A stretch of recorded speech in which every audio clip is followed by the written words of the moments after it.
दिल के अरमासुओं में बह गए। तैयार बैठे हुए थे बाबर के फैंस अटैक करने के लिए कि पहले मैच में 0 पे आउट किया था, अब देखो कैसे हम कमबैक करते हैं, मैच विनिंग सेंचुरी आएगी, वो मैच जिताएंगे और सबके मुंह बंद कर देंगे। पर कौन बताए उन मासूम बाबर के फैंस को कि भाई वो बाबर आजम है, वो दुनिया का वाहिद बंदा है जो अपने क्रिटिसिज्म करने वालों का नहीं, हेटर का नहीं, अपने फैंस का मुंह बंद कर देता है। वो कभी डिसअपॉइंट नहीं करते फेल होने से। खैर हम ना फिर भी कुछ पॉजिटिव निकालते हैं इस मैच से। एक स्लाइट इंप्रूवमेंट नजर आई। पहले मैच में 0, अगले मैच में 1, तो पहली सीढ़ी पार हो गई है। अगली 99 सीढ़ियां कब पार होती है देखने वाली बात होगी। खैर हमारे लिए तो आम सी बात हो गई है, रोज का हो गया है, एक्सपेक्टेड था। नर्वस 20 के ऊपर चले जाएं वो बड़ी बात होती है, लेकिन नर्वस 20 के अंदर अंदर ये पैक होंगे, इससे ज़्यादा रन नहीं बन पाएंगे। तो ये हमारे लिए बहुत आम सी बात है। हाँ, ईद का दिन आपके लिए होता है कि कुछ टाइम बाद एकदम से कुछ रन आते हैं बाबर के, टीम उसमें भी नहीं जीतती, लेकिन अपने 50, 60, 70 रन होते हैं, उसका एस्थेटिक मिलता है, पूरे साल का मटीरियल मिलता है, फैंस उसमें खुश हो जाते हैं और वो आउट होकर चले जाते हैं, जितवाते फिर भी नहीं है। तो हैरानी अभी नहीं होती कि वो फेल हो गए, हैरानी तब होती है जब रन आ जाते हैं, तो वो बिल्कुल ही ना once in a blue moon वाली फील आती है। खैर अभी मैं देख रहा था बाबर फैंस का पिछले कुछ दिनों से ना आईपीएल के दौरान क्रिटिसाइज कर रहे थे और ट्रोल कर रहे थे, विराट कोहली को ट्रोल कर रहे थे, फिर धोनी को ट्रोल कर रहे थे, कर लिया कोहली को ट्रोल, कर लिया धोनी को ट्रोल, आमिर को वतन फरोश कह रहे थे, कह लिया उसको वतन फरोश। अब वापस आओ और बाबर आजम की ना मैच विनिंग परफॉर्मेंसेस बताइए कि जहां उसने अपने बलबूते पे मैच जिताया हो। उन तीनों ने जितवाया है। अब बाबर का बताओ कि जहां पर अपने दम पे उन्होंने मैच जितवाया हो।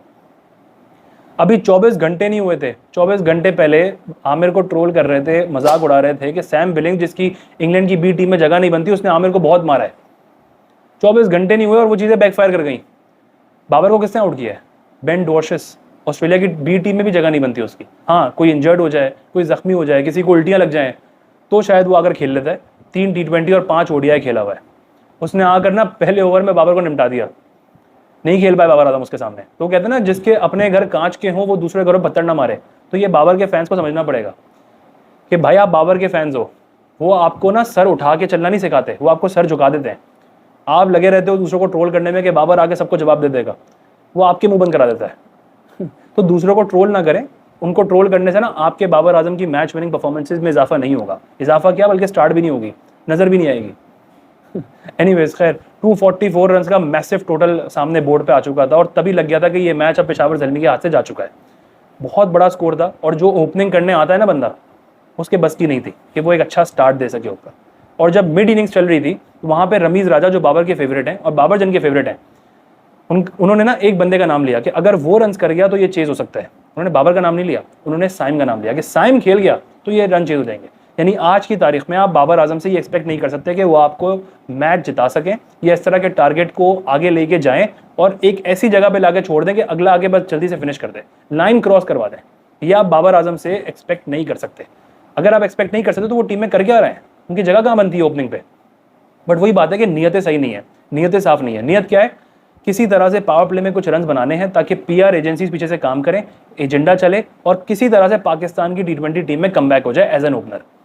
क्योंकि नीचे जाएंगे ना तो जगह बनेगी नहीं। आपके पास हारिस बैठा हुआ है, आपके पास मिच ओवन बैठा हुआ है, लेकिन फिर भी ओपनिंग खुद करनी है, ओपनिंग स्लॉट आगे ऑक्यूपाई करना है, किसी दूसरे को चांस नहीं देना, क्योंकि कुछ रन बन जाए और वापस पाकिस्तान की टीम में आना है। जब आप गेम से बड़े होकर अपना सोचते हैं, वो रिजवान ने कहा था ना कि जो अपने लिए खेलेगा अल्लाह उसे जलील करेगा। जब आप अपने लिए सोचते हो ना पहले टीम से पहले, तो फिर इसी तरह के फेलियर्स आपके आने शुरू हो जाते हैं, फिर आप एक्सपोज होते हो पूरे तरीके से। क्योंकि सेल्फिशनेस, अपने बारे में सोचना, फिर आप एक टाइम पे आके अपने लिए भी नहीं कर पाते। हालांकि बैठे हुए आपके हारिस वगैरह, हारिस ने नीचे आके एक एंड से विकेट्स गिर रही थी, फिर भी आके उसने 47 बॉल्स में 87 बना दिए। उसने क्यों 40 बॉलों पे 40 नहीं बनाए? कि विकेट्स गिर रही थी, दूसरे एंड पे खड़ा होकर विकेट बचा रहा था, स्टैट पैडिंग कर रहा था, उसने क्यों नहीं की भाई? 47 बॉल पे 87, स्ट्राइक रेट तेज रखा, कोशिश की कि रिक्वायर्ड रेट ऊपर कर दे, कोई एक बंदा टिक जाता ये मैच जिता देते। लेकिन अगर इसी तरह से विकेट्स गिर रही हैं और बाबर बैटिंग पे हों, आपको लगता है बाबर स्ट्राइक रेट से खेलेंगे? कभी भी नहीं, कभी भी नहीं।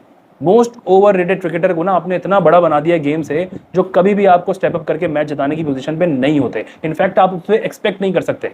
सोचें रमीज राजा जैसा बंदा अगर साइम का नाम ले रहा हो, और इनकी कल्ट फैन बेस क्या है, अभी भी बॉलिंग अटैक को क्रिटिसाइज कर रही है, बॉलर्स को क्रिटिसाइज कर रही है। भाई लीग क्रिकेट में ऐसी पिचेस पे बॉलर्स को रन पड़ते हैं। मैंने कभी नहीं देखा बैटिंग पिच के ऊपर बॉलर्स को रन पड़ रहे हो तो बॉलर्स को गालियां पड़ रही हो। आईपीएल के अंदर सनराइजर्स हैदराबाद ने 286 कुछ बनाए थे राजस्थान के अगेंस्ट। मैंने नहीं देखा कि राजस्थान के बॉलर्स को गालियां पड़ी हो। जोफ्रा आर्चर ने 75 रन दिए थे, 70 या 65 रन। किसी को गाली नहीं, कोई गाली नहीं दे रहा था उसको। इनफैक्ट राजस्थान ने चेस करते हुए 242 बना लिया था, फिर भी पैट कमिंस को किसी ने बुरा नहीं बोला था, शामी को किसी ने बुरा नहीं बोला था। तो भाई ऐसी पिचेस पे तो बॉलर्स बॉलिंग मशीन होते हैं। लेकिन हमारे यहाँ क्या है, अगर बाबर की फैन बेस बैठी हुई है ना, तो फिर बॉलर्स की गलती है, बाबर की गलती नहीं है। इन पिचेस के ऊपर बॉलर्स की गलती क्यों पिटे क्यों? अली रजा 17 ईयर्स का बॉलर है, उसको क्रिटिसाइज करना है इन्होंने। अच्छा, बॉलर्स को यूज कौन कर रहा है? कैप्टन कर रहा है, पैथेटिक कैप्टन, ब्रेनलेस कैप्टन। हाँ, बाउंड्री लाइन पे डेरेन सैमी नहीं खड़ा हुआ ना कैप्टनसी करने के लिए, तो कौन कराएगा कैप्टनसी? तो इसलिए जब सैमी नहीं है तो कप्तानी हो भी नहीं रही, कप्तानी में वो स्पार्क नजर नहीं आ रहा, क्योंकि पीछे से कोई आगे फीड करने वाला नहीं है कि भाई ये करो ये करो ये करो। अली रजा 17 ईयर्स का बच्चा बॉलिंग कर रहा है, फरहान के सामने पिट रहा है, नहीं हो रही सही बॉलिंग, जाके उससे बात नहीं कर रहा है। कमेंटेटर चीख चीख के बोल रहे हैं कि भाई एक बच्चा है वो, उससे जाके बात तो करो, उसका कॉन्फिडेंस गिर चुका है।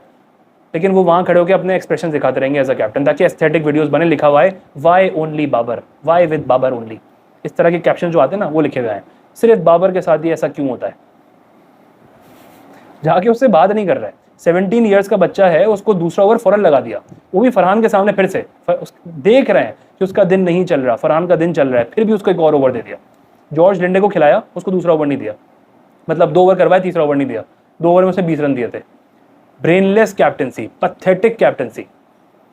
फील्डिंग की बात आ जाए तो फील्डिंग में भी एक लायबिलिटी बन चुके हैं, कैच छोड़ दिया। हाँ, वो बॉल की गलती होगी जो कैच छोड़ दिया होगा, उनकी गलती कहाँ होती है? बॉल ने अपनी डायरेक्शन चेंज कर ली होगी।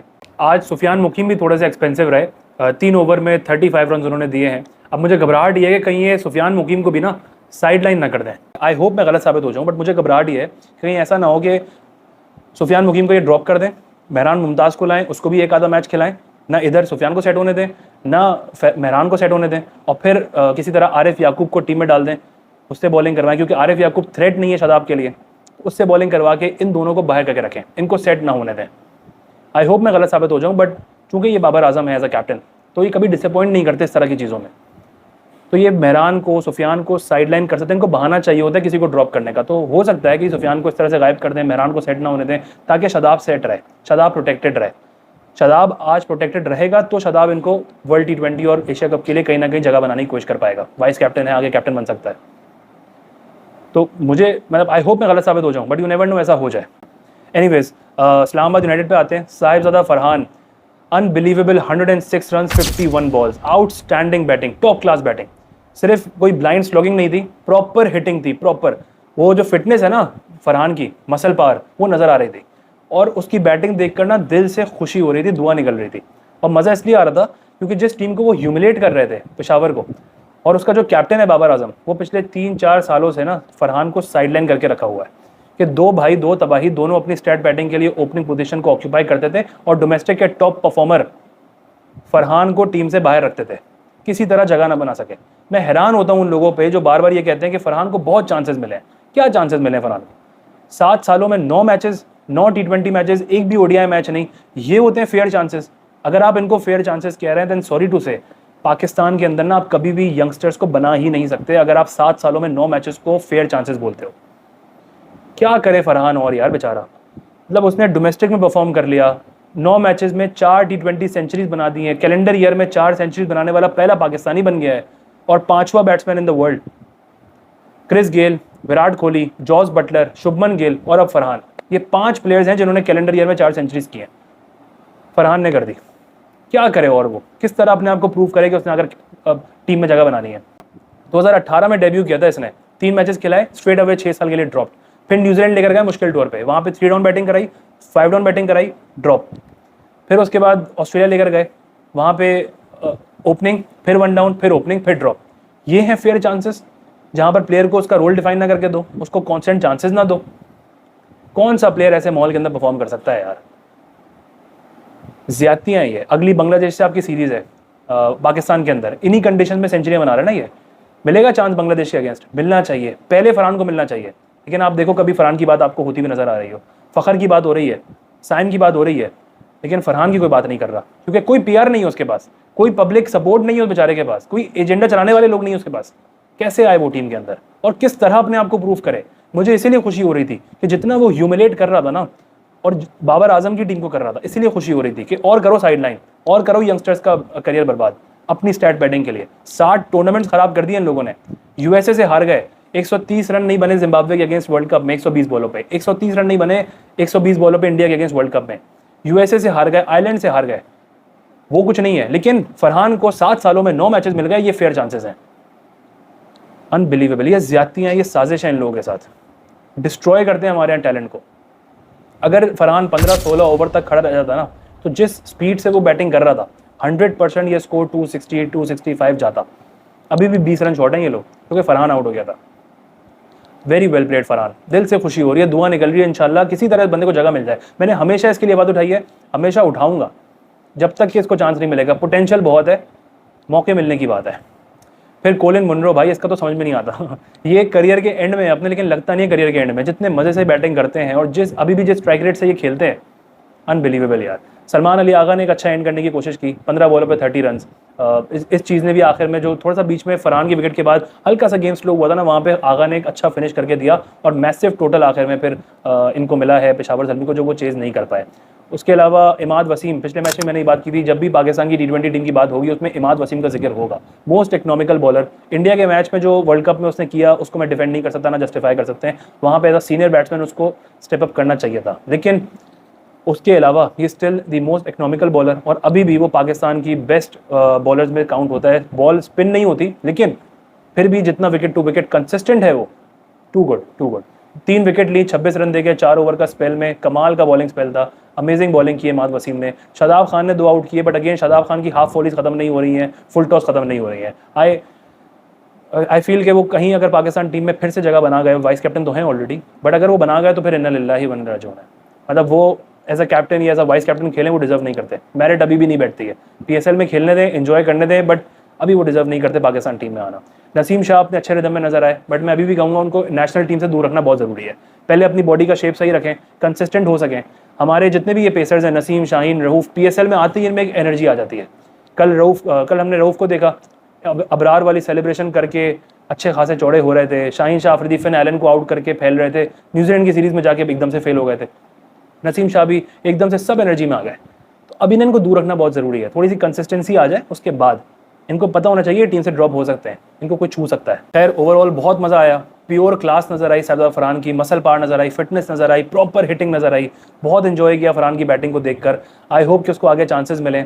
और पेशावर ज़ल्मी को जिस तरह से कन्विंसिंगली इस्लामाबाद ने हराया है 102 रन से, पहला मैच 80, दूसरा मैच 102 रन, पूरा मोराल, कॉन्फिडेंस सब कुछ गिर चुका है इनका। अब बहुत कुछ करना पड़ेगा पेशावर ज़ल्मी को कमबैक करने के लिए। अब देखना ये है कि वो किस तरह के, किस कॉम्बिनेशन से खेलते हैं। क्या यही कॉम्बिनेशन चलते हैं जिसपे बाबर आजम ओपन कर रहे हो? ज़ल्मी को अगर कुछ अच्छा करना है तो उनको अपना टीम कॉम्बिनेशन चेंज करना होगा, अपना कप्तान चेंज करना होगा, और ओवर रेटेड क्रिकेटर्स को ड्रॉप करना होगा जो सिर्फ और सिर्फ PR एजेंसीज पे चल रहे हैं। Anyways, very well done Sardar Farhan, very well played, congratulations to Islamabad. बहुत मज़ा आया, बहुत अच्छा लगा देख के फरहान की बैटिंग को। आई होप कि वो उसी तरह से आगे कंटिन्यू कर सकें, अपनी फॉर्म को कैरी कर सकें। एक आखिरी बात जो मुझे ऐड करनी है, एक चीज़ जो मुझे बहुत इरिटेट करती है PSL टूर्नामेंट में, वो है मिड इनिंग्स या पोस्ट मैच इंटरव्यूज़ जो यंगस्टर्स के हो रहे होते हैं। अगर कोई यंगस्टर परफॉर्म करके आए और अगर हमारा लोकल प्रेजेंटर उससे इंटरव्यू ले रहा है, जैसे सिकंदर बख्त है या ज़ैनब अब्बास हैं, उसमें ना एक स्क्रिप्टेड फोर्स्ड क्वेश्चन नज़र आ रहे होते हैं, एक PR एजेंडा का फ्लेवर नज़र आ रहा होता है, जहाँ पे ज़बरदस्ती उनसे कुछ प्लेयर्स के बारे में सवाल करके ना उनको रेलेवेंट रखा जाता है। अब फरहान ने कल सेंचुरी स्कोर की, मिड इनिंग्स में ज़ैनब अब्बास ने उनका इंटरव्यू लिया, वहाँ पे उन्होंने अपनी पूरी साइंस बताई, परफॉर्मेंस बताई। उन्होंने बताया कि उनको मैनेजर ने बैक किया था, कहा था तुमने आज 7-8 छक्के मारने हैं, मैनेजर को क्रेडिट दिया और वहाँ पे बात खत्म कर दी। लेकिन ज़ैनब अब्बास जो है फोर्सफुली सवाल करती हैं कि शादाब खान का रोल बताएं एज अ कैप्टन। देखें, प्लेयर अगर खुद फ्लो में कैप्टन की सपोर्ट बता दे तो क्या अलग बात होती है, लेकिन जब आप फोर्सफुली कर रहे होते हैं ना, क्वेश्चन तो नजर आ रहा होता है, वो फ्लेवर नजर आ रहा होता है कि आप कुछ स्क्रिप्टेड क्वेश्चन पूछ रहे हैं। यही चीज़ होती थी कि कोई यंगस्टर अच्छा परफॉर्म कर गया, जी बाबर से क्या सीखने को मिल रहा है आपको, बाबर क्या सिखा रहे हैं, बाबर का क्या रोल है, रिजवान का क्या रोल है, शादाब का क्या रोल है, ये PR एजेंडा नजर आ रहा होता है। अब IPL में देखें कितने प्लेयर्स आपको मैच जिताते हुए नजर आते हैं। आशुतोष शर्मा ने मैच जिताया, उससे तो किसी ने सवाल नहीं किया कि जी कैप्टन का रोल बताइए, उसने खुद अगर कुछ कहा हो तो क्या अलग बात है। इसी तरह कोई विराट कोहली के बारे में सवाल कर रहा हो, कोई MS धोनी के बारे में सवाल कर रहा हो, वो यंगस्टर परफॉर्म करके आया है, उससे उसका पूछें। लेकिन यहाँ पे क्या हो रहा होता है, एजेंडा चल रहे होते हैं और लोकल प्रेजेंटर के थ्रू चल रहे होते हैं। फॉरेनर कोई होता है अगर प्रेजेंटर, जैसे एरन हॉलैंड है, वो आपसे इस तरह के सवाल नहीं करेगी, वो नहीं पूछेगी कि शादाब का रोल बताओ, अनलेस प्लेयर खुद फ्लो में तारीफ कर दे। ये चीज़ बहुत इरिटेट करती है कि प्रॉपर स्क्रिप्टेड क्वेश्चन नजर आ रहे होते हैं।